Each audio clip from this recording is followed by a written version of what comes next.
Bonsoir à tous, bienvenue dans votre émission La Réunion Léla. On va parler justement de la Réunion de 1848 à 1946, date de la départementalisation. Comment ça s'est passé? Quelle politique familiale mise en place à partir de 1946? Nous allons voir ça dans Cosmo Réunionnais.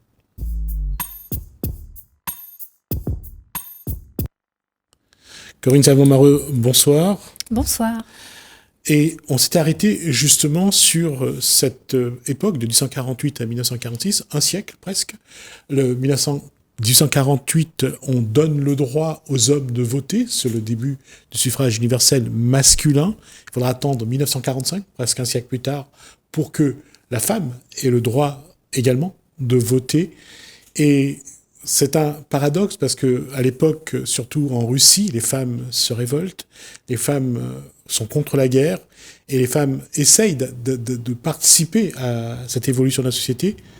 En France, c'est bizarre pour un pays aussi de droits de l'homme déjà depuis 1789, la femme a du mal à trouver sa place. Et la femme a toujours du mal à trouver sa place. En fait, elle n'a pas du mal à trouver sa place puisqu'elle est bien consciente de la place qu'elle a envie de prendre. C'est juste que l'homme ne lui ouvre pas l'emplacement pour qu'elle prenne sa place. Alors que la femme, comme tu viens de le dire, veut décider aussi de l'avenir, de son avenir individuel, en œuvrant pour l'avenir du pays entier.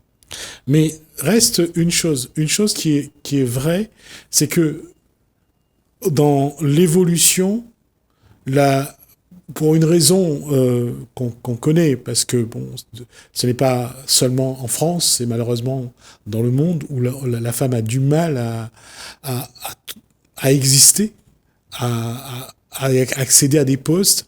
On cantonne la femme, quel que soit le milieu social, à la maison, à la cuisine, à l'éducation des enfants. Mais passé 1945, parce que le vote est autorisé en 1945, la femme a le droit de voter et commence à exiger les mêmes droits que l'homme. Et à La Réunion, on voit que c'est encore pire.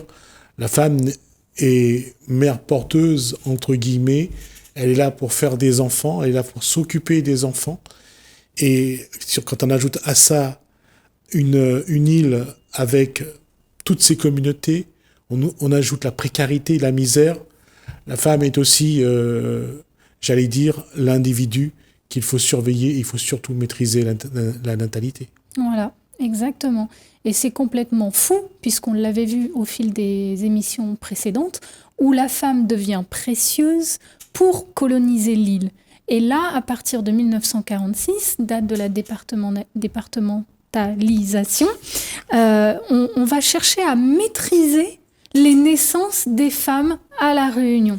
Mais attention, là aussi, il faut faire attention. Ce qu'on veut maîtriser, c'est la natalité chez les familles les plus pauvres et les plus précaires de l'île. Et sont mises en place j'allais dire, des campagnes pour stériliser. Oui, des campagnes pour stériliser à leur insu, avec des produits injectés, la proposition systématique du stérilet sans en connaître les risques ou si ça va être une bonne solution pour la femme en question, ou parfois même chez des femmes très très jeunes. Et puis il y a ce contrôle des naissances. Le contrôle des naissances et une forte communication publicitaire où on va placarder des publicités, des affiches où il est clairement représenté une femme noire entourée d'un grand nombre d'enfants et il est écrit en slogan « ça suffit ». Ou encore une autre publicité où le slogan est « famille peu nombreuse, famille heureuse ». Il faut savoir qu'à l'époque, jusqu'aux années 80, avoir 5 à 10 enfants dans une famille, c'était quelque chose de naturel. Parce que c'était de la main-d'œuvre, parce que on avait besoin des gens dans les champs, on avait besoin des gens dans les jardins, et en plus, il y a un élément aussi qu'il faut mettre en avant, c'est la mortalité infantile à l'époque. Exactement. Elle a été quand même assez importante. Exactement. Et puis après, je pense aussi que à partir de 1946, il faudrait, ça soulève beaucoup de questions sous-jacentes dans le sens où quelle quelle éducation a été mise à disposition des Réunionnais une fois que la départementalisation a eu lieu? Est-ce qu'on a eu accès effectivement aussi aux mêmes soins, aux mêmes aides? Et il y a une chose qu'il va falloir prendre en compte, qu'on le veuille ou pas, malheureusement c'est un élément qui va beaucoup jouer sur le taux de natalité, c'est les allocations familiales. Oui. Alors du coup, dans l'ordre, la dernière fois on s'était arrêté effectivement à la départementalisation avec le fait qu'on rentrait, ça y est, dans une ère de consommation, puisque certains conforts métropolitains deviennent petit à petit plus accessibles à La Réunion, avec l'arrivée de beaucoup de métiers de tertiaire.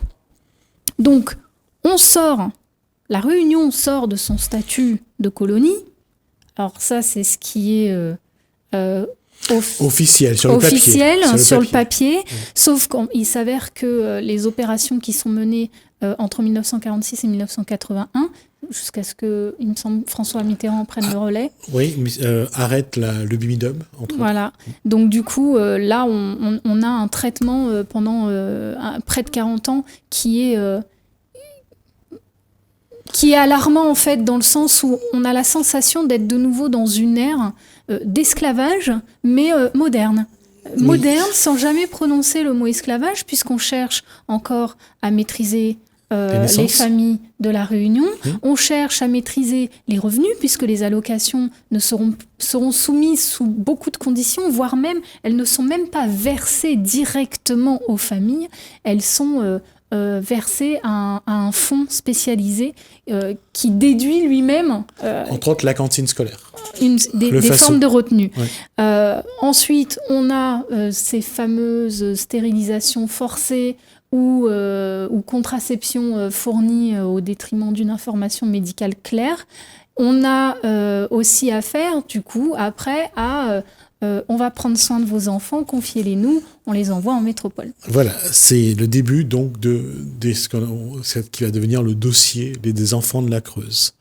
Quand on dit de la Creuse, on a choisi un lieu, mais les enfants ont été envoyés éparpillés sur le territoire métropolitain. Exactement. Donc, il y a des mouvements anticoloniaux qui voient le jour, alors que le statut de la colonie est aboli, mais malgré notre statut de département d'outre-mer, on reste assujetti à un régime législatif. Pourtant, normalement, encore une fois, au niveau officiel, on est censé avoir les mêmes droits parce qu'on est département que ceux français. Qui s'appliquent en métropole. Sauf qu'en réalité, ce n'est pas du tout le cas. Non, ce qui est le cas, c'est que c'est la présence, entre autres depuis à partir de 1963, de Michel Debré à La Réunion. Rappelons que Michel Debré a été le premier ministre de Gaulle, donc de la Ve République, et que sa présence à La Réunion a une importance.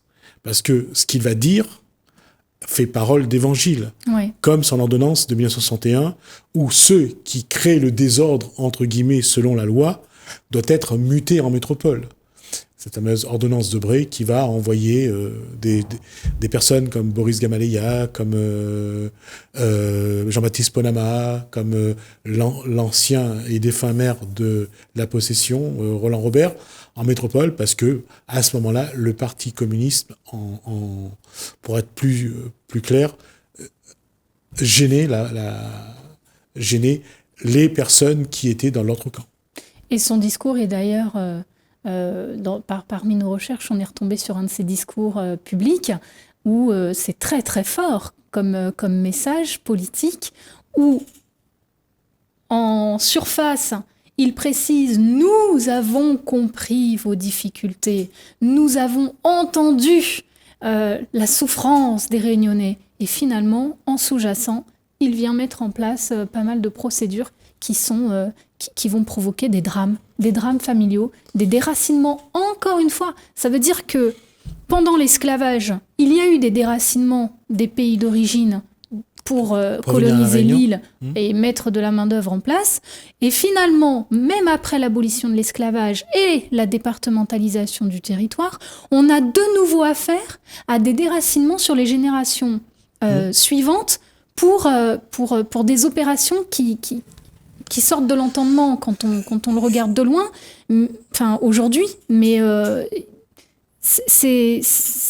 fait c'est rageant. Non, il y a c'est aussi, rageant il y a, de il y a voir aussi un autre élément qui est important. Et ça, c'est quelque chose qui a toujours été très hypocrite, qui n'a jamais été officiellement dit. Il fallait aussi blanchir un peu le territoire, la population réunionnaise. C'est pour ça qu'on a aussi envoyé, et il y a eu beaucoup de gens de couleur de la Réunion qui ont été envoyés en métropole.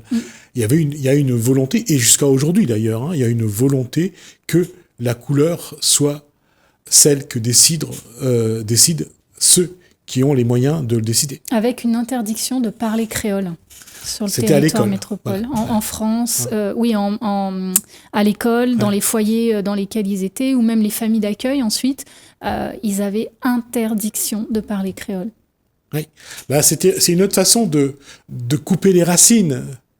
Mais quand on coupe les racines, l'arbre meurt, malheureusement. Exact. D'ailleurs, l'un des reportages précisait, une des personnes survivantes précisait qu'il y avait eu un nombre important de suicides parce que les gamins ne tenaient pas. C'était des gamins de 13 ans, 12 ans, 11 ans parfois, ou plus, qui étaient déracinés et qui n'avaient plus leur famille, plus leur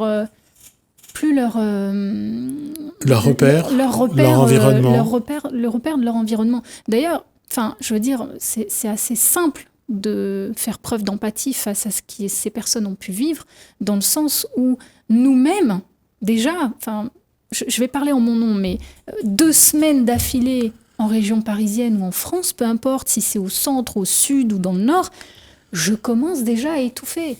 Et tout me manque.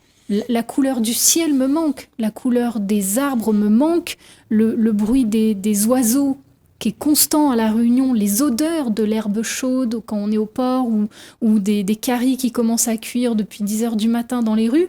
Tout ça, ça me manque et c'est tout un panel des 5 sens finalement, et même j'en mettrais même un 6e où je ne suis pas chez moi.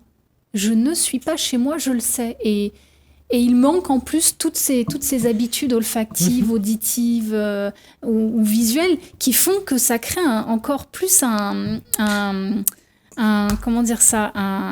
Il y a une perturbation, il y a un trouble, tout simplement parce que le corps et l'esprit est habitué à évoluer dans un environnement qui connaît, il sait où ça se trouve, où les choses, on prend la voiture 10 minutes, on est à tel endroit, on est dans son environnement. Et le subconscient enregistre beaucoup d'éléments dont on n'est pas conscient forcément quand on est en place, mais on en prend conscience parce que ça crée un manque. C'est le même effet pour les Parisiens quand ils atterrissent dans un endroit trop calme et les bruits des sirènes ou la circulation incessante leur manquent. Et c'est leur cerveau qui leur alerte là-dessus. Ils n'arrivent pas à s'endormir la nuit parce qu'il n'y a pas de sirène, il n'y a pas de bruit. Donc en fait, le cerveau enregistre beaucoup d'informations à ce sujet pour finalement dire que nos racines sont importantes. Alors qu'aujourd'hui, pour le coup, on voyage de notre propre chef. On a le choix de voyager ou de ne pas voyager. Donc même quand on voyage sur notre propre décision, notre propre volonté, la Réunion nous manque quand même. Et c'est pour ça que cette phase des années 50 à 80 montre quand même toute la misère aussi bien de nourriture, d'avoir une maison salubre, d'avoir une éducation. Et c'est là qu'on voit qu'on va créer un déséquilibre. Et ce reportage qu'on avait fait il y a un moment sur les petits blancs des Hauts qui buvaient, ou quand on faisait les statistiques sur la population carcérale à La Réunion, on voyait beaucoup de descendants d'esclaves.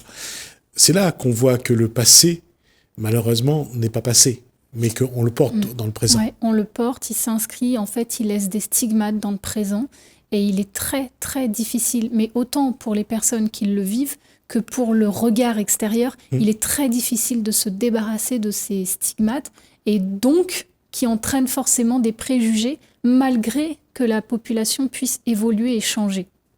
Et ça, c'est quelque chose que nous avons du mal. Le Réunionnais a du mal, et quand je dis les Réunionnais, c'est tous ceux qui ont des racines qui sont ici, mais malheureusement, qui ne les vivent pas. On n'a pas essayé de comprendre la souffrance de nos parents, de nos grands-parents, ce qu'ils ont vécu dans les années 50, 60, et encore plus avant d'ailleurs, encore plus avant. Mais tout ça, on finit par les transmettre, et aujourd'hui, le mal-être qu'on a, ça vient aussi de ces époques-là. Bien sûr. Et on ne peut pas dire que on est totalement coupé de notre passé. Non, le passé, c'est ce qu'il y a en nous, et c'est présent. Oui, exactement. D'ailleurs, on était vus comme des citoyens français de seconde zone. Je me demande même si c'est pas encore le cas au XXIe siècle.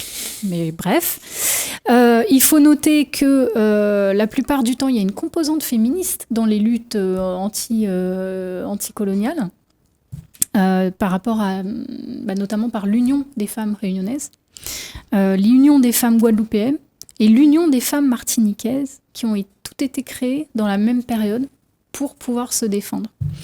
Donc la différence de traitement, en métropole, on veut favoriser la natalité parce qu'il y a l'après-guerre, alors qu'à La Réunion, on veut surtout maîtriser parce qu'il n'y ait pas trop de natalité. Parce que c'est vrai que l'origine de la population réunionnaise, elle est multiple, diverse, et elle est autant africaine qu'elle est asiatique et européenne, et ce ne sont pas les mêmes mentalités. Et d'ailleurs, quelles familles ont le plus d'enfants? Ce sont ceux qui ne viennent pas d'Europe.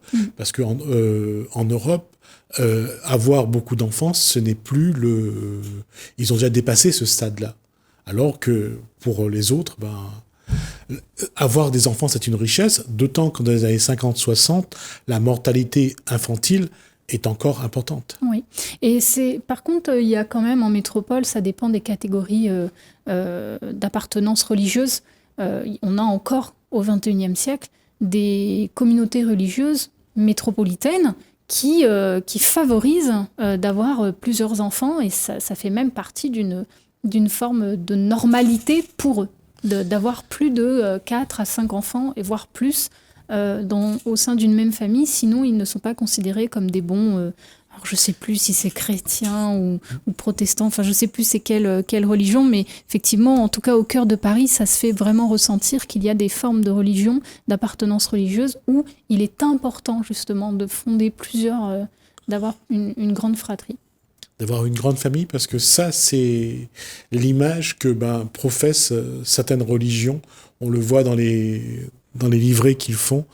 Une belle famille, c'est minimum un homme, une femme, 2 enfants. Si possible, un garçon, une fille. C'est idyllique.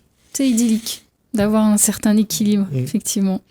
Mais à La Réunion, encore une fois, là-dessus, ce qu'il faut regarder, c'est que on ne peut pas dire que, même si on a ce statut de département français, on ne peut pas dire qu'on est logé à la même enseigne. On n'est pas du tout logé à la même enseigne. Ouais. Donc il y a une réorganisation de l'économie qui est liée du coup à la monoculture de la canne à sucre, sauf que ça provoque l'apparition d'un chômage important sur l'île, notamment dans les populations non blanches, bien sûr.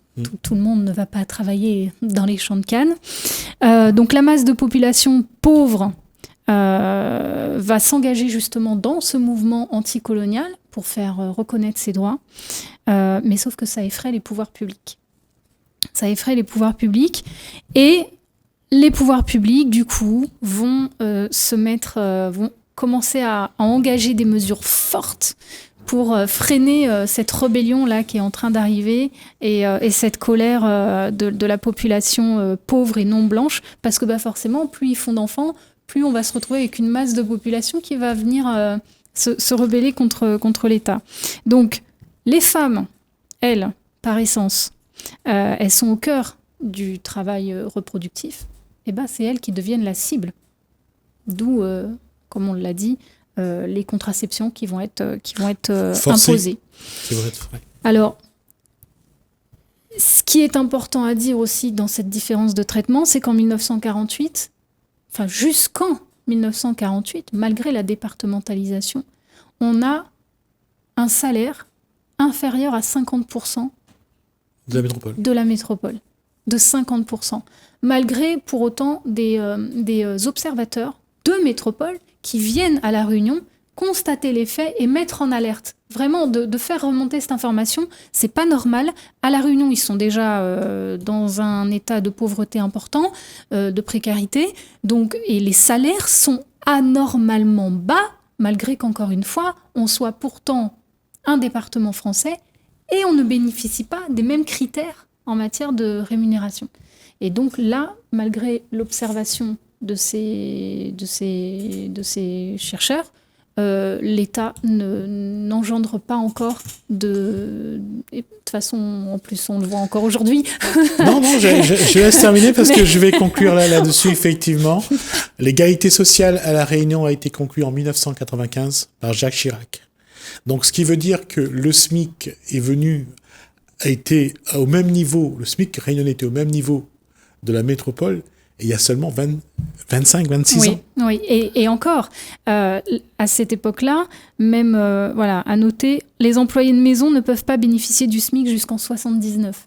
Donc on devient français en 46, mais entre 46 et 79, il y a une catégorie d'employés qui ne... En fait, c'est au bon vouloir des employeurs, notamment dans les travails de maison, les employés de maison, c'est au bon vouloir de l'employeur de verser un salaire du montant qu'ils ont envie. On va s'arrêter là parce qu'on a déjà dépassé un petit peu le temps qui nous était donc imparti. On va continuer là-dessus la prochaine fois et on va regarder justement tous ces décalages qu'il y avait entre ce qui vivait le Réunionnais et surtout le Réunionnais d'origine modeste par rapport à... Il y avait déjà les fonctionnaires à La Réunion et on verra un petit peu la difficulté qu'on a eue pour essayer de changer un petit peu, de modifier, de faire évoluer les choses. Et en fait, ce qui est à retenir, c'est qu'on a plusieurs facteurs qui sont tentaculaires. Vraiment, on pourrait dessiner un soleil avec beaucoup de rayons.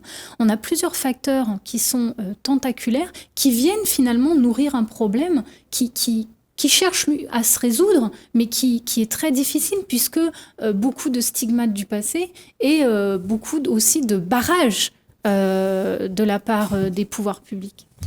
Merci, Corinne Savomareux. En tout cas, c'est important qu'on arrive à ça et on va essayer de le maintenir.